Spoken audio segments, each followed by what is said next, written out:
Iya, begitu kalian sebelum kalian masuk ke situ udah dipesani. Ini jangan kasih enak, kok bisa kalian kasih sengsara, jauhi dengan alat-alat apa katanya.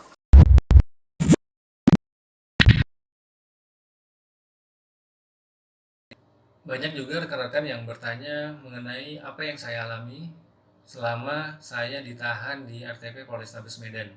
Terutama bagi rekan-rekan yang mungkin sudah pernah melihat wawancara di podcast channel YouTube-nya Bang Haris Azhar. Pada kesempatan ini saya akan bercerita langsung apa saja yang saya alami, pengalaman pahit yang saya alami selama saya ditahan selama kurang lebih 5 bulan di RTP Polrestabes Medan sebelum akhirnya saya dan Bang Junior diserahkan atau dilimpahkan ke Rutan Tanjung Gusta. Sebelumnya saya sudah cerita, eh, kami satu malam ditahan di tahanan reskrim tanggal 18 Agustus sekitar pukul setengah 3 pagi. Kami ditahan di sana hingga sore harinya. Ternyata hingga sore harinya, lalu tanggal 19 sekitar pukul setengah 5, saya dan rekan saya Bang Junior dipindahkan ke RTP Polrestabes Medan. Saya ditempatkan di Blok D, sedangkan rekan saya Bang Junior ditempatkan di Blok C, teman-teman. Begitu masuk, saya langsung ditanya-tanya nih sama oknum napi yang ada di sana. Ini pengalaman pertama bagi saya ketika itu. Lalu saya diajak ke ruangan belakang, ada ruangan kecil. Seingat saya sebelah kanan paling belakang ya dekat kamar mandi. Di situ ada ada satu orang oknum napi langsung menjelaskan ke saya bahwa setiap tahanan wajib membayar namanya uang kebersamaan. Saya diminta 2 juta uang kebersamaan. Katanya uang kebersamaan ini salah satunya contoh untuk beli air katanya. Untuk beli air, untuk diminum bersama-sama, air minum. Untuk beli air minum lalu diminum bersama-sama. Em, saya tidak tahu standarnya berapa dan saya juga tidak yakin ini sebenarnya biaya resmi. Tapi katanya untuk uang bersamaan ya.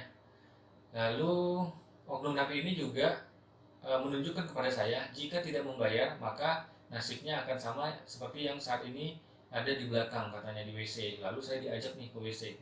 Saya diajak ke WC. Pada saat itu saya diperlihatkan 3 orang dalam posisi berdiri di ruangan WC. Di situ ada 2 WC, WC jongkok 2 dan dalam satu ruangan kecil yang gelap.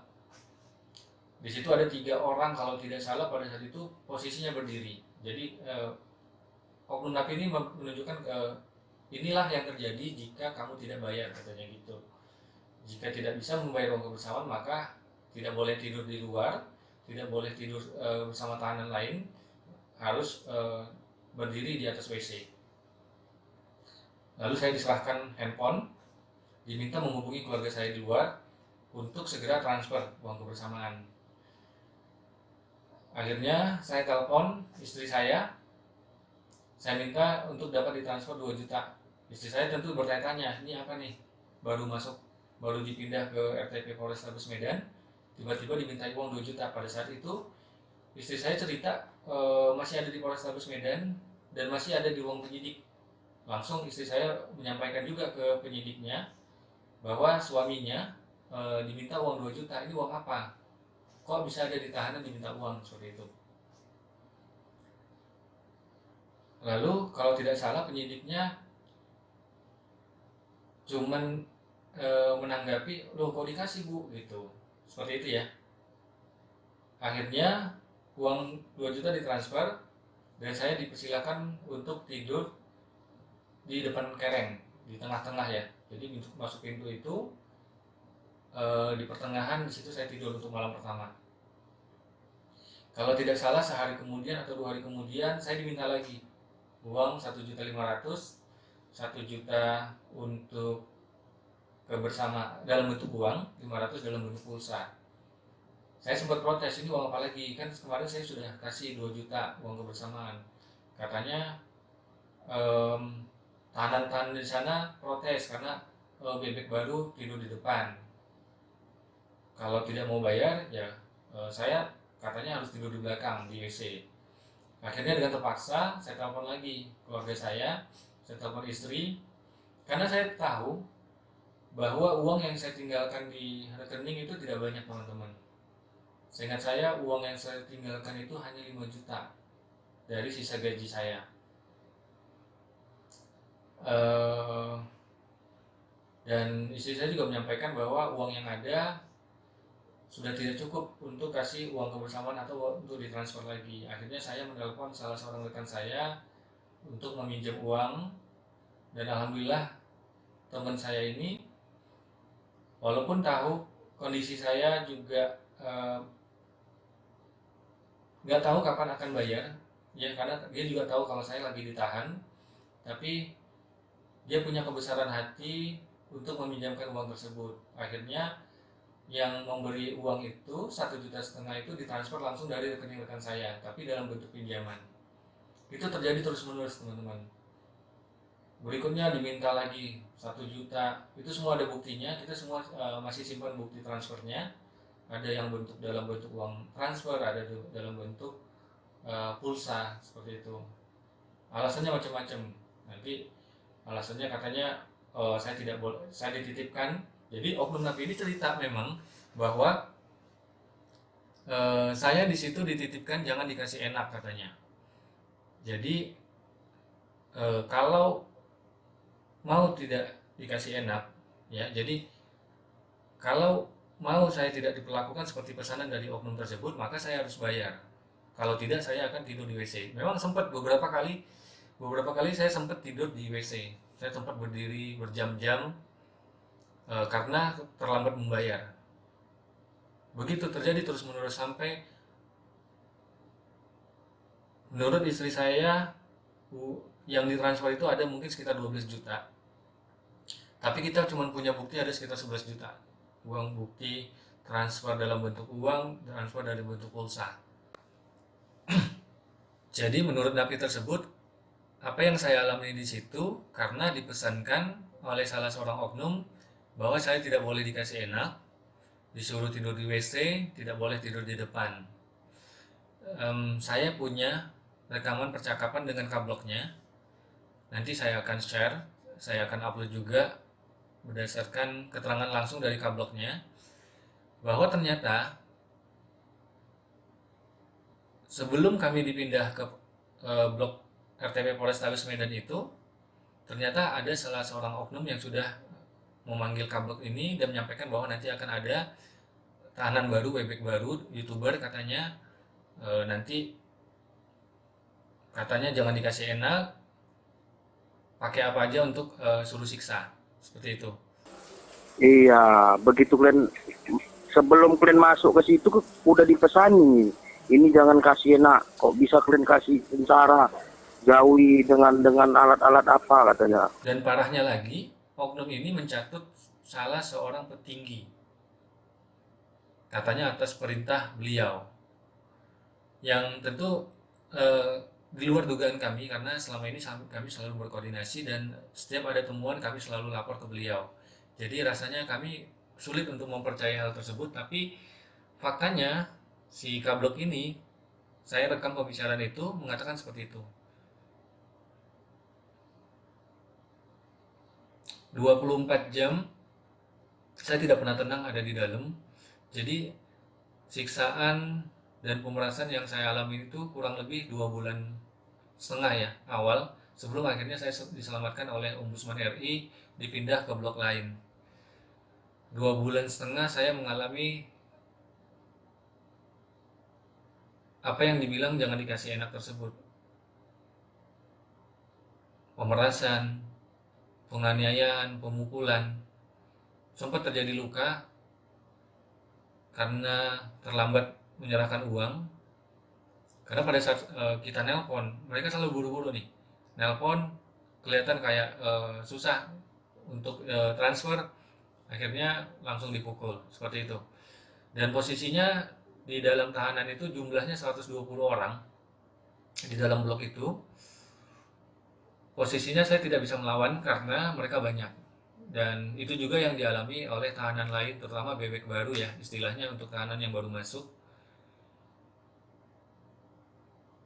Tapi apa yang saya alami paling parah ya. Jadi apa yang saya lihat di sana, cuman saya yang paling parah diperlakukan seperti itu. Tahanan lain begitu, cuman diminta uang kebersamaan 1 juta, bisa dicicil. Setelah kasih uang 1 juta, tidak pernah diganggu lagi. Tapi yang terjadi kan dengan saya, mungkin karena dipesenin untuk tidak dikasih enak tersebut, terjadi terus menerus. Jadi selama 2 bulan setengah di Blok D, saya tidak pernah tenang, tidur tidak pernah nyaman, tidak pernah tenang. Bahkan beberapa hari saya tidak dapat tempat tidur. Posisi saya harus tidur itu posisi duduk. Jadi benar-benar tersiksa teman-teman. Sampai saya berpikir ini adalah neraka dunia karena kondisi di sana benar-benar mengkhawatirkan ya. Kondisinya sirkulasi udara buruk karena ventilasi udara itu juga kecil, sanitasinya juga buruk. Berdasarkan informasi teman-teman di sana juga over kapasitas sehingga menyebabkan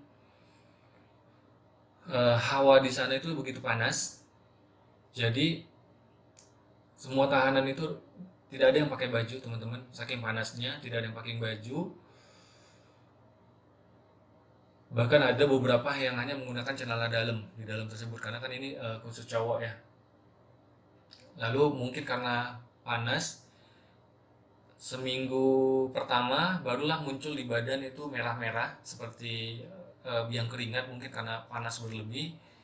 Dari situ muncul penyakit-penyakit kulit ya, merah-merah, gatel, bisul. Terus yang paling parah itu bara ya katanya. Jadi selain bisul ada yang paling parah itu bisul bara, sejenis bisul. Tapi kalau bisul itu matanya cuma satu dan ukurannya kecil. Sedangkan bara ini matanya banyak dan tidak timbul teman-teman. Matanya itu ada di dalam, jadi harus dikorek. Bisul pertama yang saya alami itu terjadi di Blok D tersebut. Terjadi di sini nih. Ini mungkin masih kelihatan ada ini ya, bulat di sini agak cekung nih. Ini bekas bara. Jadi saya langsung, kalau tidak salah katanya ini di 1 bulan pertama muncul bara di sini. Alhamdulillah saya selamat karena selama saya di sana sudah ada 3 orang yang meninggal dan itu saya lihat dengan mata kepala saya sendiri. Berdasarkan informasi teman-teman di sana sebelum saya masuk pun sebenarnya katanya sudah ada 4 orang yang meninggal. Lalu ketika saya di sana, saya melihat dengan mata kepala saya sendiri itu ada 3 orang yang meninggal. Bahkan ada yang baru masuk sekitar 2 minggu meninggal. Ya kita tidak tahu meninggalnya karena apa. Tapi yang jelas proses sakaratul mautnya itu saya bisa saksikan sendiri, itu benar-benar tersiksa ya. Bahkan ada salah seorang bebek baru yang meninggal itu posisinya mengeluarkan kotoran. Jadi awalnya timbul bisul di punggungnya karena saya sempat kita di sana itu cuma satu tempat kamar mandi, cuma satu, mandinya rame-rame, cuma ada satu keran. Jadi biasa di situ gantian pakai gayung. Nah sempat beberapa kali saya mandi dengan beliau ini. Sempat sebelum beliau meninggal timbul bisul-bisul di belakang. Lalu setelah itu udah kesulitan bergerak hingga akhirnya meninggal dalam posisi, mohon maaf, air seni keluar dan BAB. Kotoran dari itunya juga keluar. Kita tidak tahu meninggalnya karena apa. Begitu juga dengan 2 tahanan lain yang saya lihat dengan mata kepala saya sendiri meninggal di lokasi di dalam blok tersebut.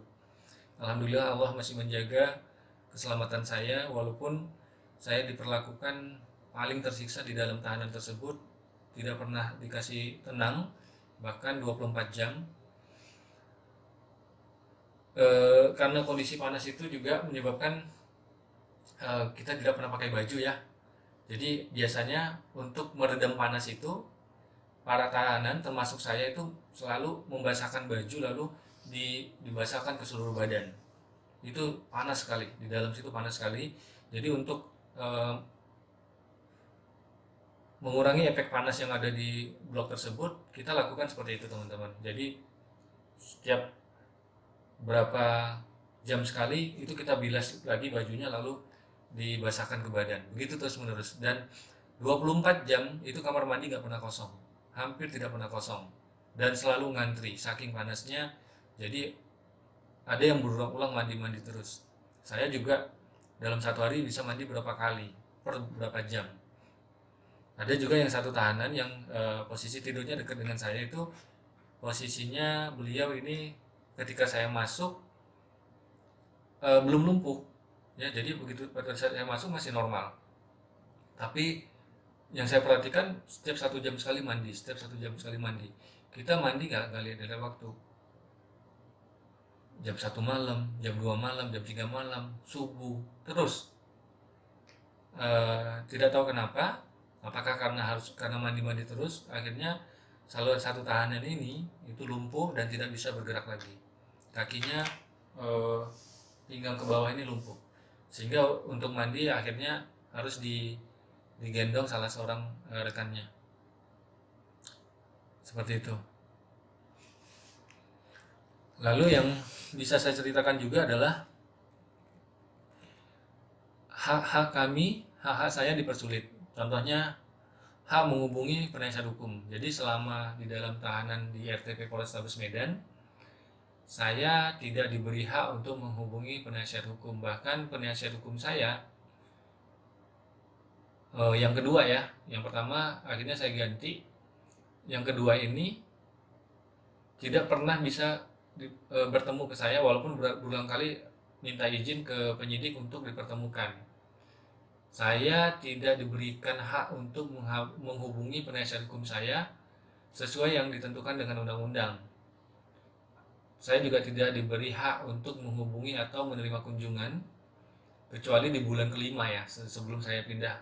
Baru alhamdulillah dikasih kesempatan untuk menerima kunjungan tamu dari keluarga, dari anak istri dan orang tua saya. Saya juga tidak mendapatkan hak untuk penangguhan penahanan. Penangguhan penahanan berulang kali kami ajukan. Ketika ditangkap pertama kali, PH langsung mengajukan surat penangguhan penahanan dan surat jaminan dari istri malam itu juga sebelum saya ditahan, tapi tidak disetujui, katanya tergantung pimpinan. Lalu pada saat ganti PH kedua diajukan lagi surat penangguhan penahanan beserta dengan surat jaminan dari keluarga ya, dari istri. Akhirnya pada saat setelah dilimpahkan ke kejaksaan, saya ganti lagi untuk PH yang ketiga, diajukan lagi surat pengajuan penangguhan beserta jaminan, itu juga tidak disetujui. Begitu juga pada saat diajukan ke hakim juga tidak disetujui. Jadi hak saya untuk mendapatkan penangguhan penahanan tidak pernah dapat. Lalu hak-hak yang berhubungan dengan perkara untuk kepentingan pekerjaan atau kepentingan keluarga tidak pernah diberikan. Seperti itu. Jadi kita merasa dipersulit. Bahkan ketika Komnas HAM RI datang ke Medan untuk audiensi dengan Kapolrestabes, juga tidak dikasih kesempatan untuk menemui saya. Kami juga mengalami, terutama saya ya, yang saya alami mengalami intimidasi dan bullying dari beberapa oknum polisi yang datang ke Blok D. Jadi rasanya di 2 minggu pertama hampir setiap hari ada saja oknum-oknum yang datang manggil saya ke depan kereng, ke depan pintu itu ya, manggil sekedar untuk membuli saya dengan kata-kata yang tidak pantas, yang melecehkan. Berapa kali sempat malah dipoto-foto, di video gitu ya. Tidak tahu tujuannya untuk apa. Jadi 2 minggu pertama itu hampir tiap hari teman-teman. Bahkan sehari itu lebih dari sekali. Itulah yang saya alami terus. oknum-oknum yang sebenarnya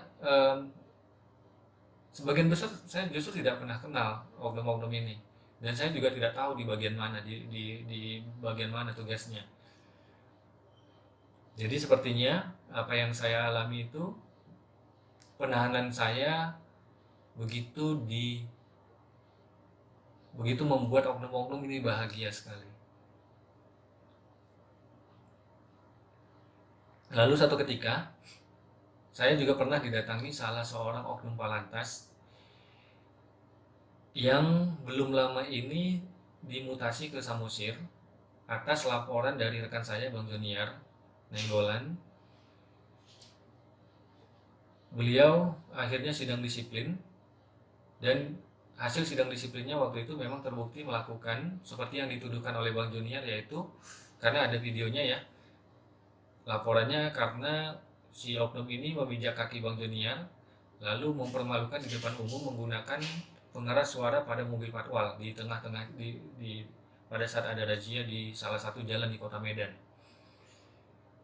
Nah, berdasarkan hasil sidang disiplin itu, akhirnya oknum ini dimutasi ke Samosir. Kalau tidak salah hari Sabtu ya, saya ditahan hari Selasa. Hari Sabtu oknum ini datang untuk pertama kalinya, karena beberapa kali datang terus.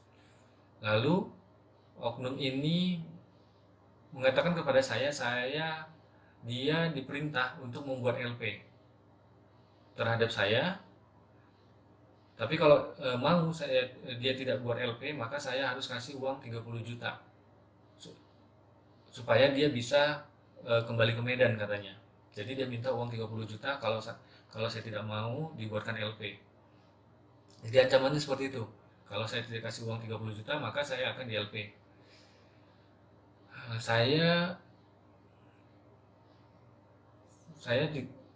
ini ya, saya sempat bertanya ya, kok mintanya ke saya gitu, padahal yang membuat laporan itu atas laporan rekan saya Bang Junior Nenggolan. Kenapa mintanya ke saya? Pada saat itu oknumnya bilang kalau kamu otaknya gitu. Jadi aneh, padahal saya ketemu beliau itu rasanya 2 kali. Pertama cuman papasan ketika saya menunggu sidang disiplin, nunggu Bang Junior sidang disiplin, baru ketemu untuk yang kedua kalinya di RTP Polrestabes Medan itu. Pada saat itu akhirnya saya bilang, ya udah uangnya dikirim kemana bang? Saya bilang seperti itu ya. Lalu dia minta saya menulis nomor rekening dan nomor HP-nya. Diambillah, dicarilah waktu itu pulpen dari tahanan lain sama secari kertas. Saya sempat tulis, dan itu saksinya banyak ya, karena saya berdiri di depan kereng, di bagian sini ini tahanan semua teman-teman. Di sini tahanan semua, dan ada nanti rekaman dari 2 orang saksi yang mengetahui hal tersebut. Dan itu bukan pertama kali beliau datang. Minggu depan datang lagi, minggu depan datang lagi, sempat beberapa kali datang, bahkan sampai akhirnya di bulan Oktober ketika saya dipindah ke Blok D pun oknum ini sempat datang.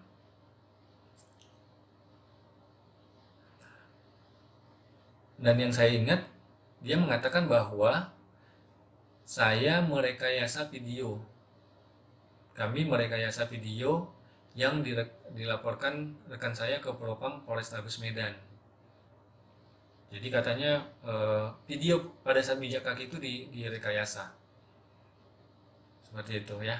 Padahal itu kondisi benar-benar terjadi, dan sebenarnya saya tidak ada kaitannya. Karena untuk 2 kali kejadian tersebut yang dilaporkan Bang Junior, saya tidak ada bersama Bang Junior. Saya tidak ada hubungannya. Bahkan saya bertemu beliau pun dan berkomunikasi langsung pun pada hari itu aja, ketika beliau datang ke Blok D.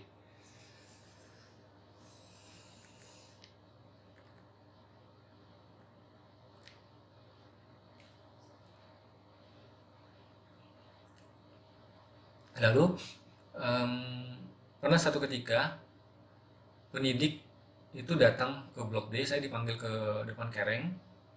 Lalu saya sempat ditanya beberapa hal, lalu si oknum nanya mengenai permintaan uang 2 juta. Cuman waktu itu saya tidak berani jujur ke depan di hadapan penyidik karena yang minta uang itu ada di sebelah saya. Jadi saya kasih kode, bang jangan di sini. Pada saat dia minta, katanya ada diminta uang 2 juta ya. Saya bilang nggak ada. Tapi saya kasih kode nih si penyidik karena yang minta uang itu ada di sebelah saya. Jadi saya tidak mungkin menceritakan apa yang terjadi tersebut.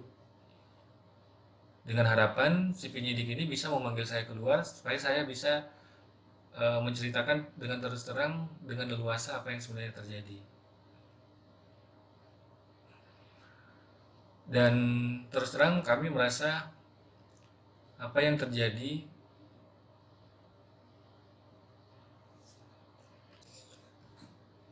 saya sempat mengalami luka bekas pukulan. Pada saat itu salah seorang oknum napi menghantam saya beberapa kali di bagian sini. Di bagian sini sempat ada bengkak dan luka ya teman-teman di sini, di bagian kepala, di bagian kepala sini, lalu di bagian badan sempat luka. Dan oknum napi tersebut sudah dipesankan untuk jangan pernah saya pegang HP katanya, supaya saya tidak bisa menginformasikan apa yang saya alami di dalam. Jadi pada saat itu ada pergantian PH. Saya berharap saya bisa dipanggil dan bertemu langsung dengan PH dalam kondisi saya masih ada bekas-bekas luka, sehingga harapannya saya bisa visum. Tapi sayangnya hingga bekas luka itu hilang, saya tidak diizinkan juga untuk menemui PH ataupun menemui keluarga, sehingga saya belum sempat melakukan visum. Tapi untuk melaporkan atas terjadinya pemerasan, kita masih punya banyak buktinya ya. Bukti pemerasan, ke rekening mana saja, ke nomor mana saja dikirim, siapa saja pelakunya, itu semuanya ada. Saya sudah serahkan sekitar 10 nama oknum napi yang melakukan pemerasan dan pemukulan terhadap saya di dalam Blok D.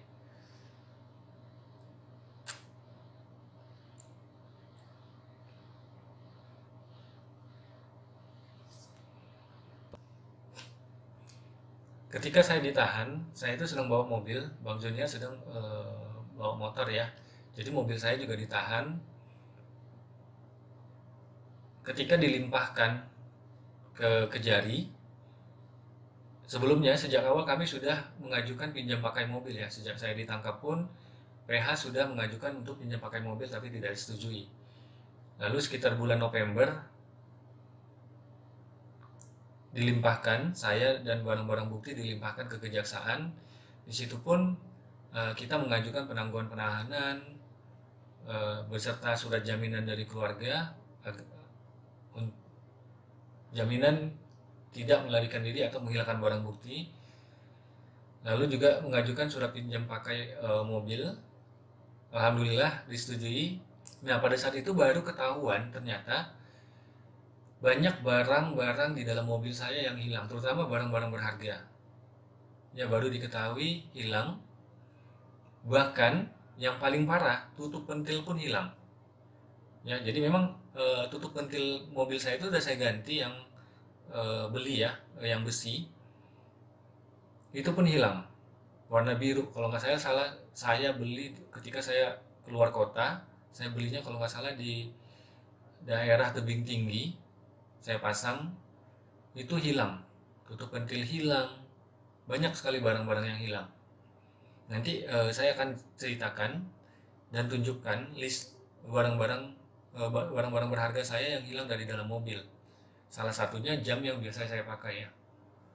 Saya punya jam Alexander Christie, ada 2 jam yang hilang di dalam mobil, jam saya dan jam istri. Jam istri juga itu hadiah dari saya ketika istri saya ulang tahun. Kebetulan pada saat kami dari Pekanbaru, baterainya habis. Saya berencana untuk mengganti baterai, jadi masih ada di dalam mobil, itu hilang teman-teman.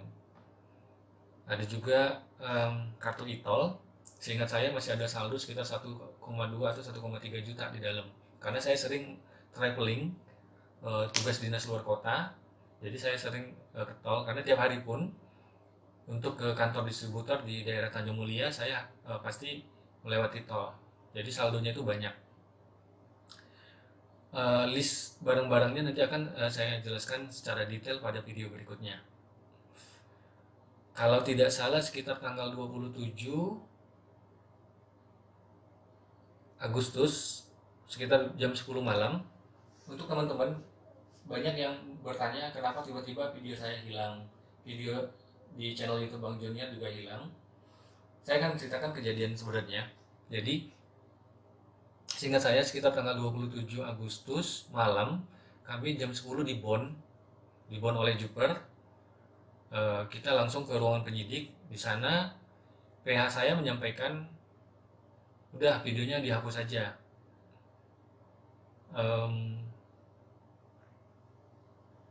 Tidak tahu atas arahan siapa ya, karena PH juga tidak punya kepentingan sebenarnya atas video tersebut. Cuman karena kondisi kami juga dalam kondisi tertekan, kami sudah 1 minggu lebih ditahan, terutama saya mengalami pemerasan dan penyiksaan. Saya berharap itu salah satu syarat, saya menganggap itu salah satu syarat agar penangguhan penahanan kami disetujui. Karena itu akhirnya di hadapan penyidik dikeluarkanlah handphone kami diserahkan, lalu laptop saya ini sebenarnya laptop inventaris dari kantor ya diserahkan juga untuk saya dan rekan saya bisa menghapus pada saat itu juga.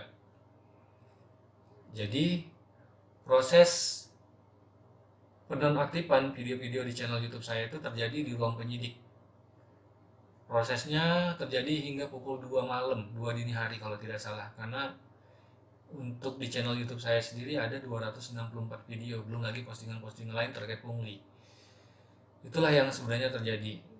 Jadi kalau dibilang dipaksa, tidak, cuman diarahkan diarahkan untuk menghapus video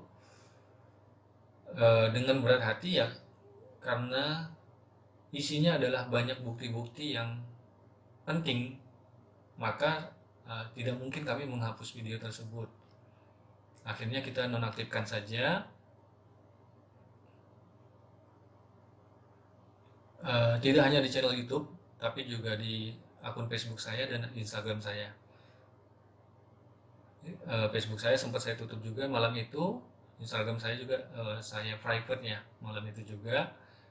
Nah, mulai dari situ banyaklah terutama subscriber saya yang mempertanyakan kok tiba-tiba video di channel YouTube saya hilang begitu.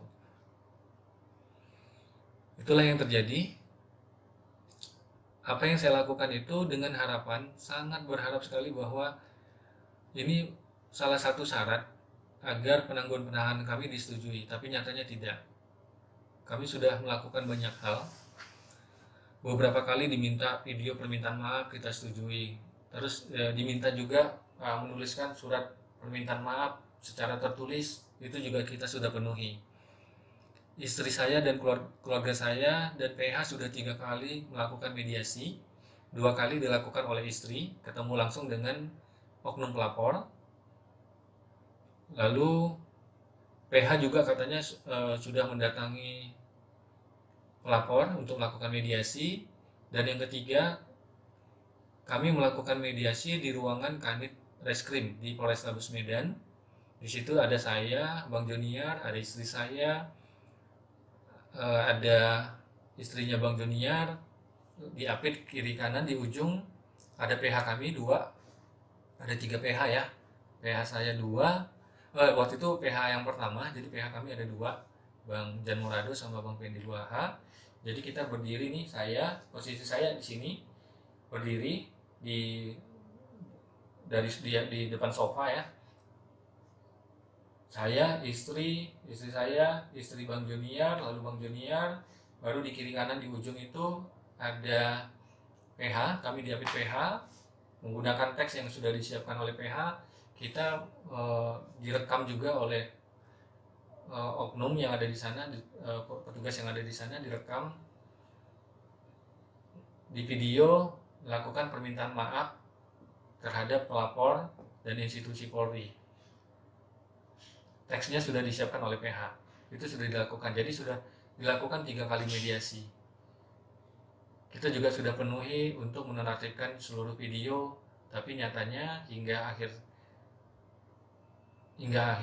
ternyata penangguhan penahanan yang sangat kami harapkan tidak pernah disetujui.